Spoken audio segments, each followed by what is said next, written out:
have looked at something, because you're not blind.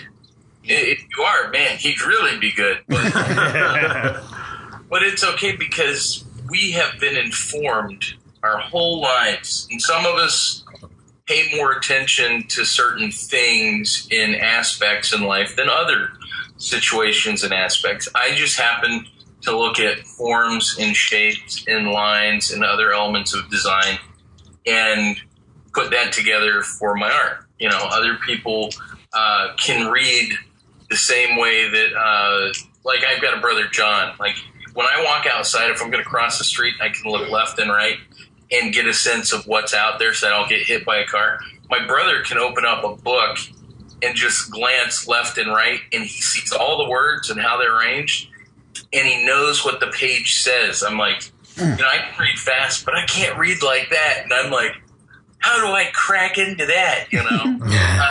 And I just, you know, I'm amazed at those kinds of powers that people have. But it's, you know, it's just what they put themselves into. So I don't know where I crashed the plane, guys. We're dead. The station to land. So that's all about like what we like about all that stuff, and you using SketchUp for Archer, and how you define the style. But was there a moment that you like realized that Archer was going to be as big as it was, or did you not know ever that it was going to like be? It's funny to see like pictures I've drawn on countless T-shirts and posters and billboards and, you know, tattoos, and I'm like, oh, why would you do that to yourself? I didn't draw it very well.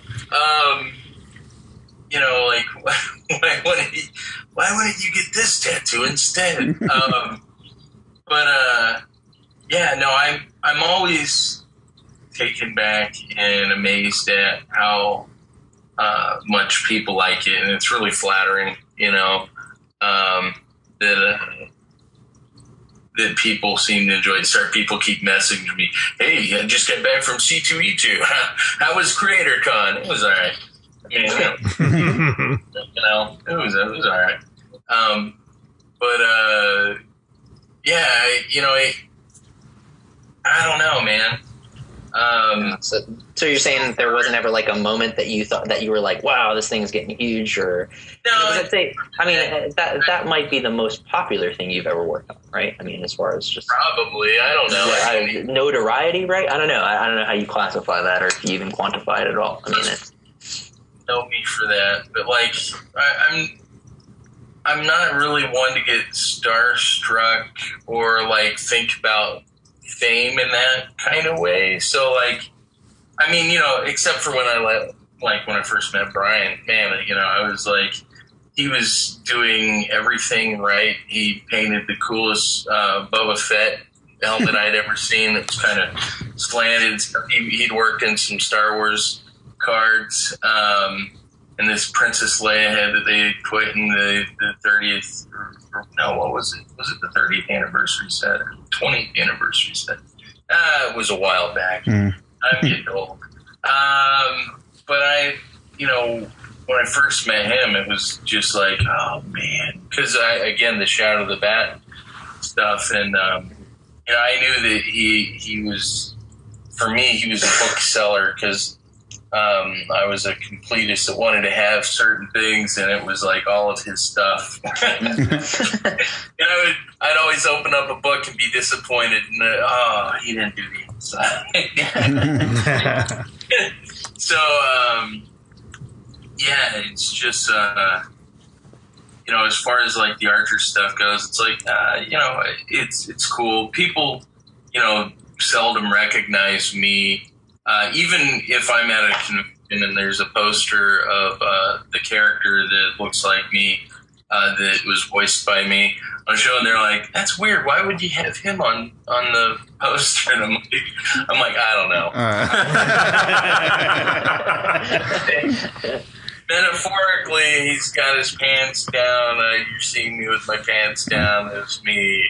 Hello. I'm like, yeah, fat white guy, mustache. Looks just like me. It's also kind of nerdy. All right. Yeah.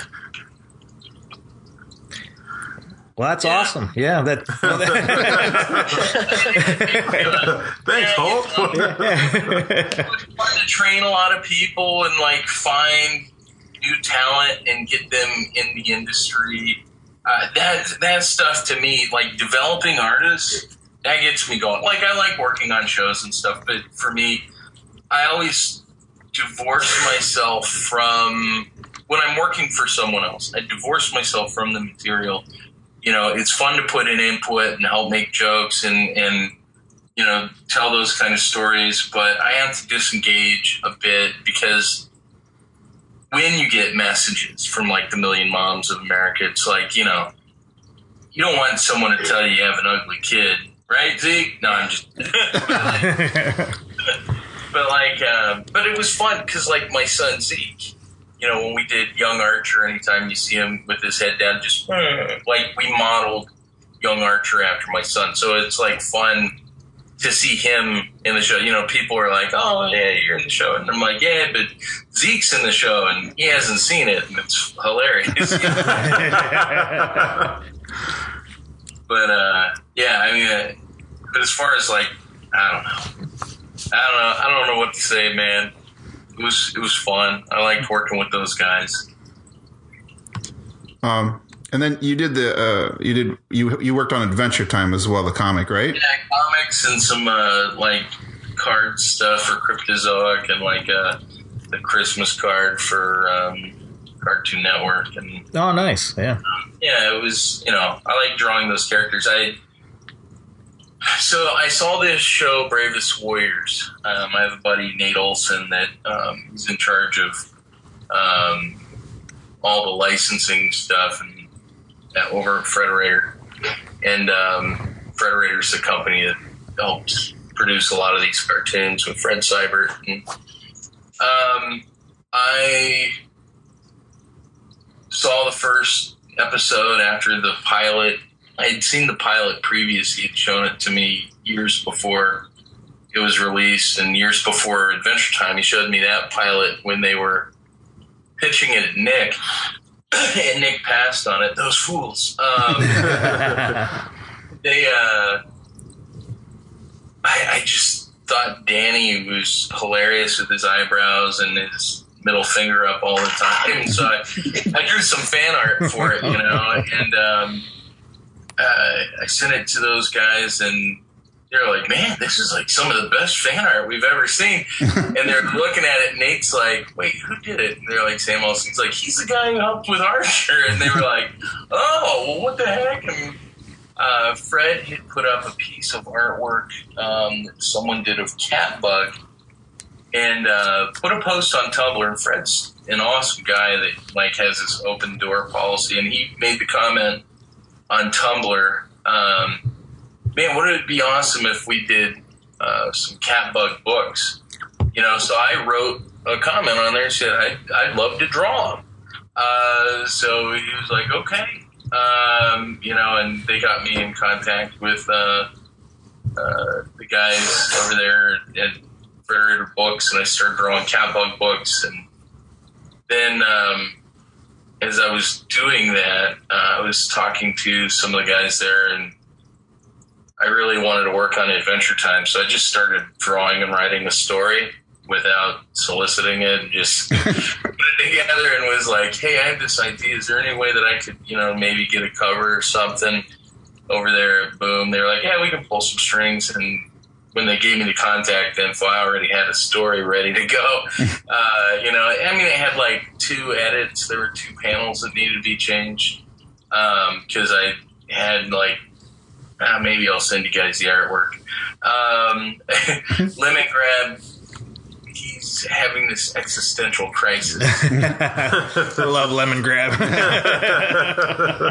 Change his face. He's not happy with the person he sees, so he at one point grabs Cinnamon Buns, and I had him take Cinnamon Bun. He grabbed them by the butt cheeks and just stuck them on his face. Oh, man. And there were 2 panels where he's grabbing said cheeks and sticking them on his face. And they were like, you can't do this. And I'm like, they do way more stuff in the show. That stuff is only on the screen for a second.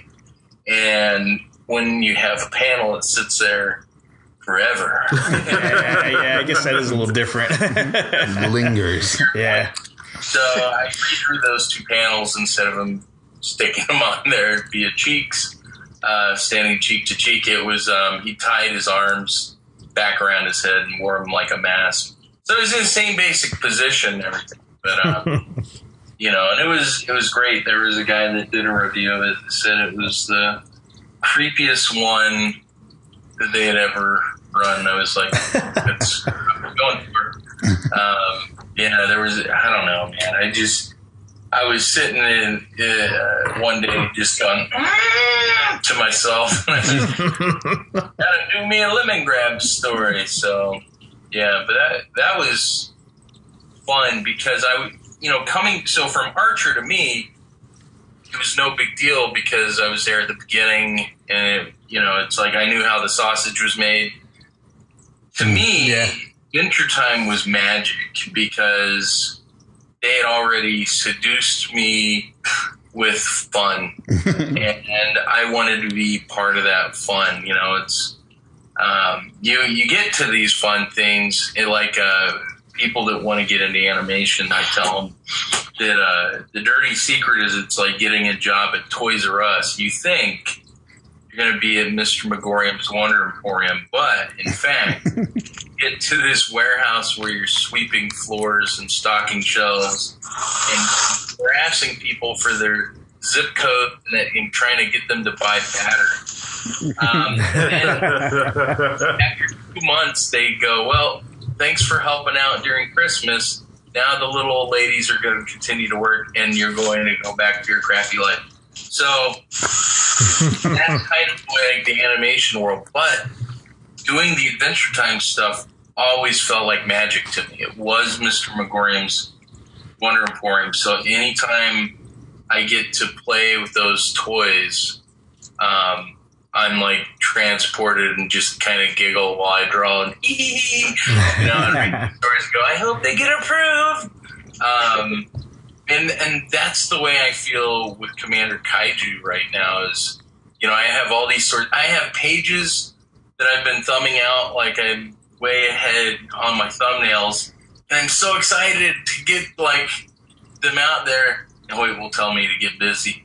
Not miss deadlines. He's good at that because I'm well, you guys are interviewing me right now. You know how difficult this is. But that's how I live my life all the time. It's like leaning back in your chair and just hoping you don't fall on your head. Yeah, that's how I feel with Komander Kaiju. I'm so excited to work on it. The magic's there. And, I think it's because I'm in love with the subject matter. And, I've always loved big robots, and I've always loved big monsters, and I've always loved the Sentai style superhero, squad kind of thing. So, there's so many little nods, even in his costume, that I have to like heroes that super inspired me, whether it was Captain Marvel or Dr. Fate. Union Jack. I mean, he's not there, but he is there at the same time in spirit. Yeah, sorry. No, that's awesome. Yeah. No, I apologize. That was terrible.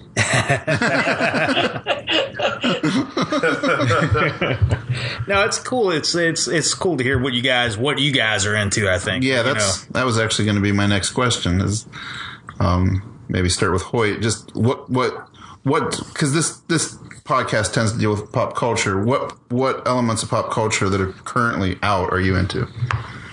That are currently out, man. I'm always looking for the next thing, man. To be perfectly honest, I think we're in a space with the internet and the way things work that we can talk like directly to our audience, and you guys can talk directly to us. And you guys know this doing a podcast. I mean, you know, people can like comment directly on whatever you're doing. Mm-hmm. Joe Schmo from wherever can tell you how he feels about whatever. Yeah. And that has its positives and that has its negatives. Usually, sometimes negatives. That's a Yeah. On the internet? Yeah. But, you know, it also gives us a lot of room to innovate. And I feel like with the way that, like, you know, still feel like webcomics are fresh. You know, I feel like it hasn't found its like proper grounding in the world. You know, there's no like set format. There's no set thing that it's published to.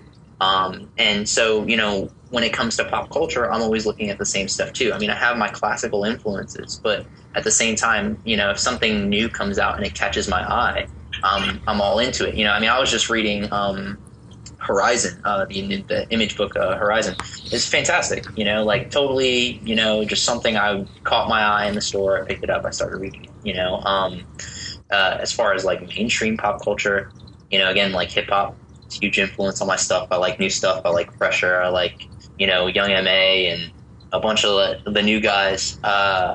You know, anything. I mean, movies too. Movies are a huge influence on me. I'm a huge like cinephile. I don't know how much you guys like movies or whatever. Oh yeah, a lot. yeah. I mean, I think there's a parallel there to like movies and comics, you know, and yeah, visual storytelling. It's absolutely. It's visual storytelling. I don't think talkies are gonna stick.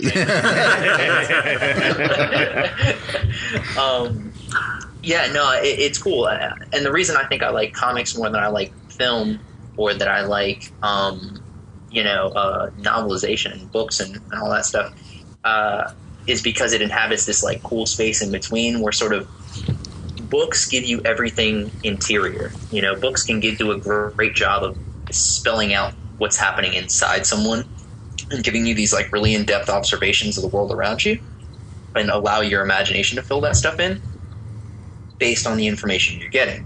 Got it. Film gives you everything.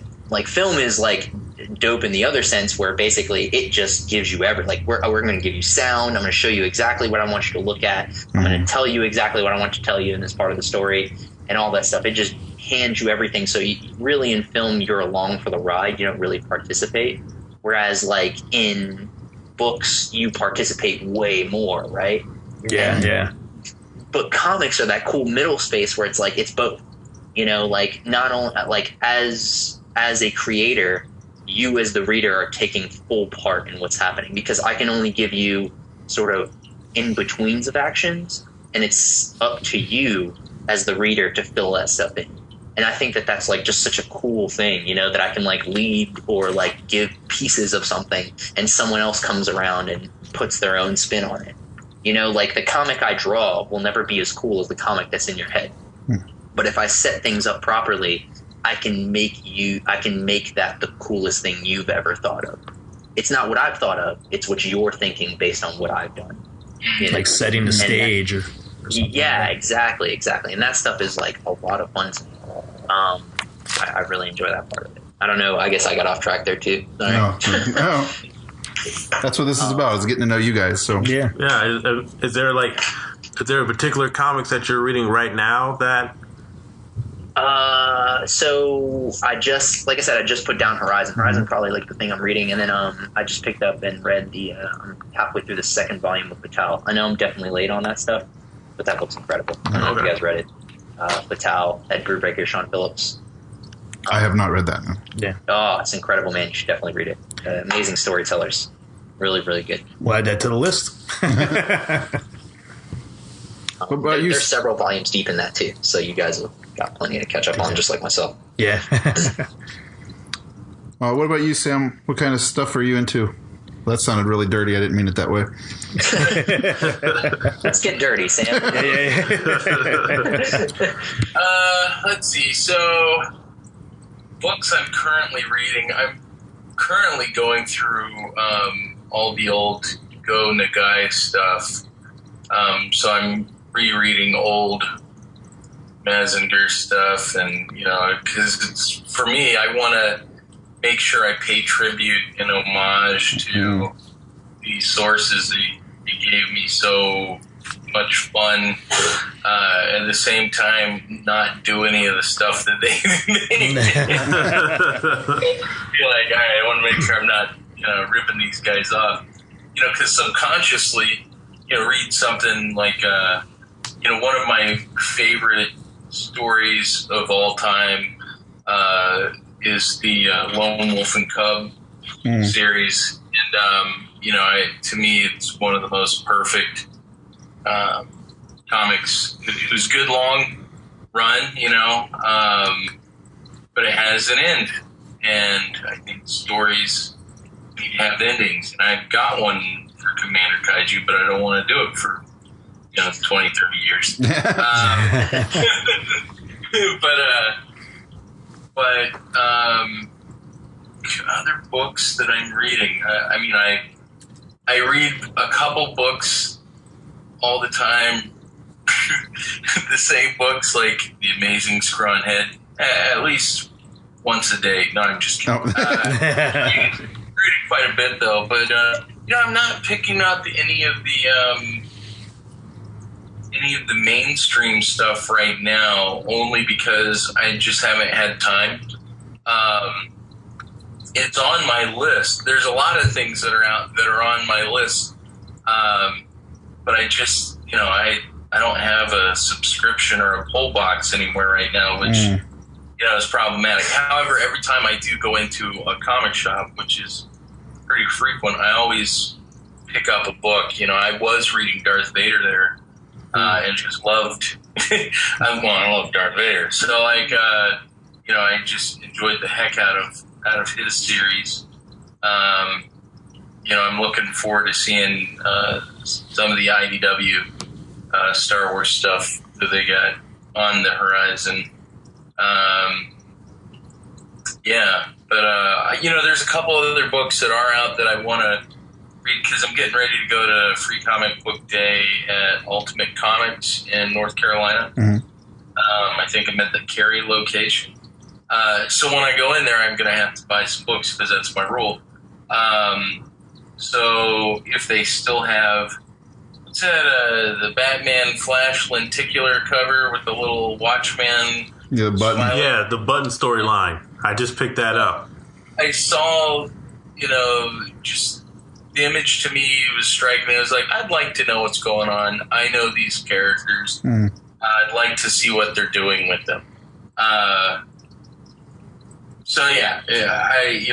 Again, that's on my list. I usually pick up the trades, and if I get in the shop, then I pick up regular singles. But I just haven't been picking up a lot of stuff lately, just because I have a back catalog of all this old stuff. Because I am not an avid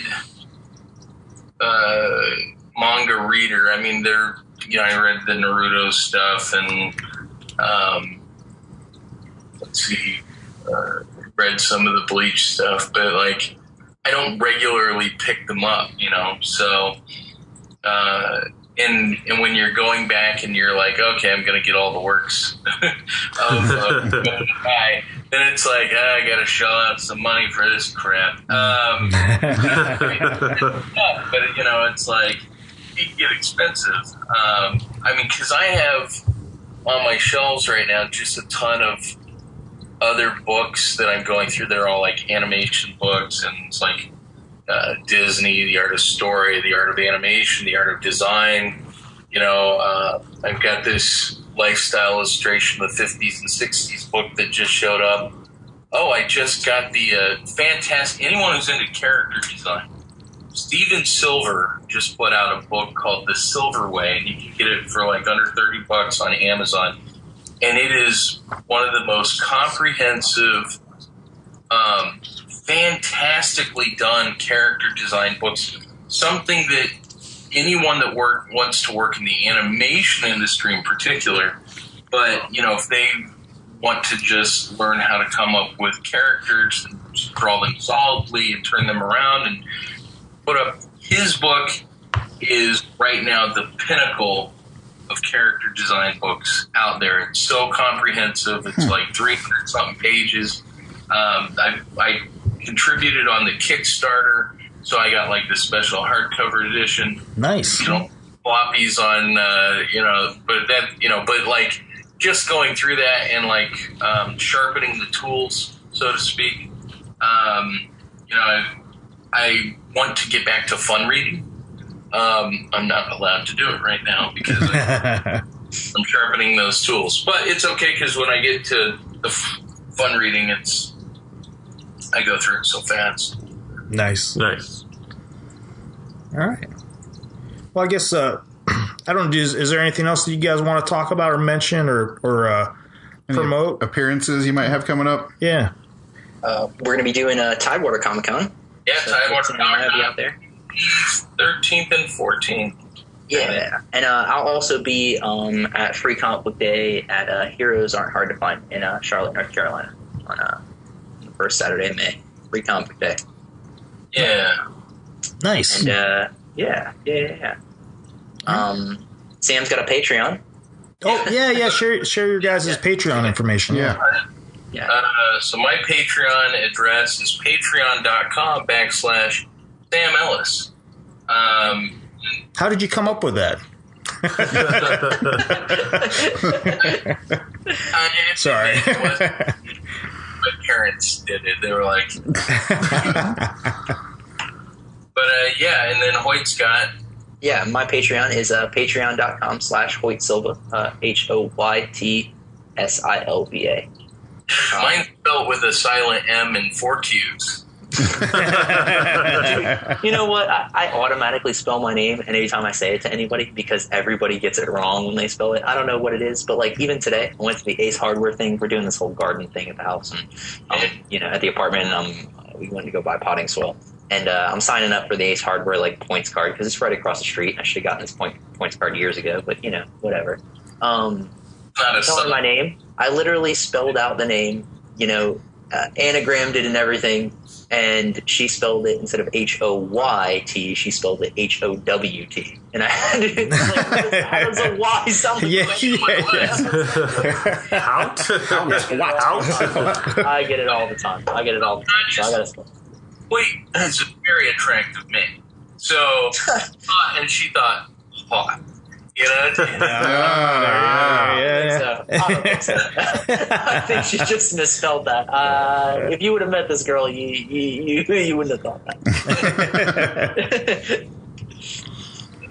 All right, guys. Well, it was great having you guys on. I appreciate you letting us talk your ear off, man. Yeah, no problem. We enjoy this. Yeah. So, I guess we'll go ahead and sign off right now, and then. So cool. All right. Well, awesome. Thank y'all so much for having us, man. I really appreciate it. No problem.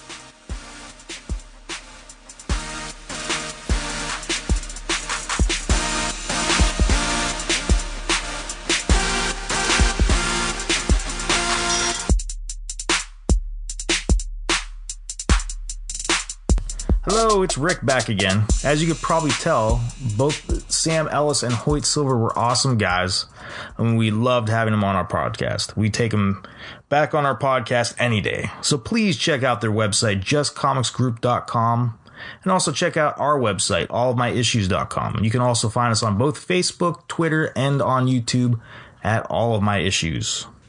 Thanks for listening.